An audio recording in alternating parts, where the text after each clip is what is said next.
केंद्र सरकार रविवार 1 फरवरी 2026 को सुबह 11 बजे संसद में केंद्रीय बजट 2026 पेश करने जा रही है। इस बजट से सैलरी क्लास के लोगों को खासा उम्मीदें हैं, खासकर इनकम टैक्स से जुड़े नियमों को लेकर।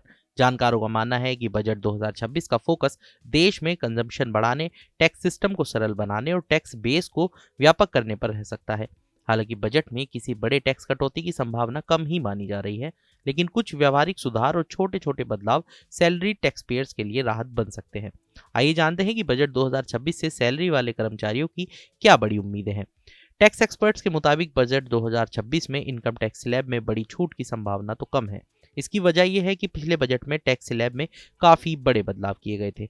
हालांकि उम्मीद जताई जा रही है कि स्लैब को महंगाई के अनुरूप एडजस्ट किया जा सकता है, क्योंकि इनकम बढ़ने के बावजूद महंगाई के चलते लोगों की वास्तविक क्रय शक्ति उसी अनुपात में नहीं बढ़ पाती और टैक्स पेयर्स ऊंचे टैक्स स्लैब में पहुंच जाते हैं।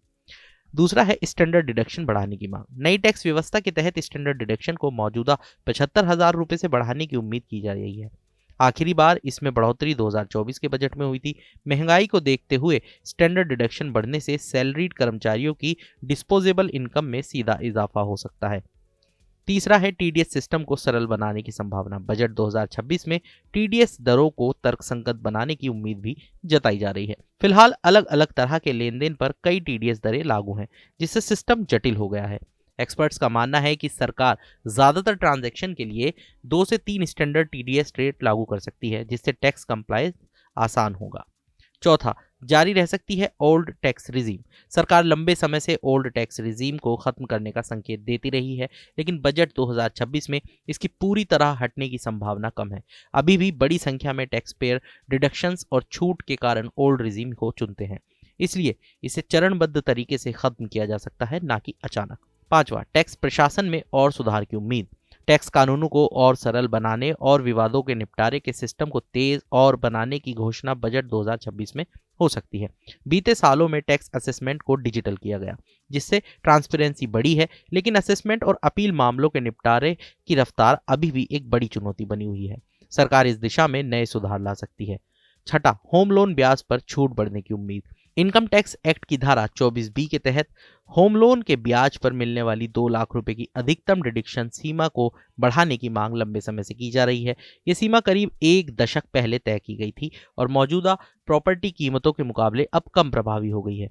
सातवां, इनकम टैक्स कानूनों के डीक्रिमिनलाइजेशन की दिशा में कदम। बजट 2026 में इनकम टैक्स कानूनों को और डीक्रिमिनलाइज किया जाने की संभावना है। पिछले बजट में टीडीएस से जुड़े कुछ प्रावधानों को अपराध की श्रेणी से बाहर किया गया था। उसी कड़ी में आगे भी कई तकनीकी उल्लंघनों को आपराधिक दायरे से हटाया जा सकता है। कैपिटल गेन टैक्स में अस्पष्टता दूर होने की उम्मीद। मर्जर और अधिग्रहण जैसे सौदों में कंटीजेंट कंसिडरेशन यानी भविष्य की शर्तों पर आधारित भुगतान पर कैपिटल गेन टैक्स को लेकर काफी अस्पष्टता है। एक्सपर्ट्स को उम्मीद है कि बजट 2026 में इस पर साफ नियम लाए जाएंगे, जिससे ऐसे सौदों में टैक्स कैलकुलेशन आसान हो सके। इलेक्ट्रिक कार पर मिलने वाली पार्कजिट नियमों में बदलाव संभव। फिलहाल कर्मचारी को दी जाने वाली कार पर मिलने वाली पार्कजिट की वैल्यू इंजन क्षमता के आधार पर तय होती है, जो इलेक्ट्रिक वाहनों के मामले में प्रासंगिक नहीं है। बजट 2026 में ईवी कारों के लिए अलग पार्किजिट वैल्यूएशन नियम जोड़े जा सकते हैं। 10वां और आखिरी, रोजगार बढ़ाने के लिए सेक्शन 80 JJAA में राहत। सरकार रोजगार पैदा होने के मौकों को बढ़ावा देने के लिए इनकम टैक्स एक्ट की धारा 80 JJAA के तहत नए कर्मचारियों की लागत पर मिलने वाली कटौती की सीमा बढ़ा सकती है। मौजूदा आर्थिक हालात में रोजगार के मौके बढ़ाना सरकार की प्राथमिकता बना हुआ है। ऐसे में ये कदम कंपनियों को नई भर्तियां करने के लिए प्रोत्साहित कर सकता है।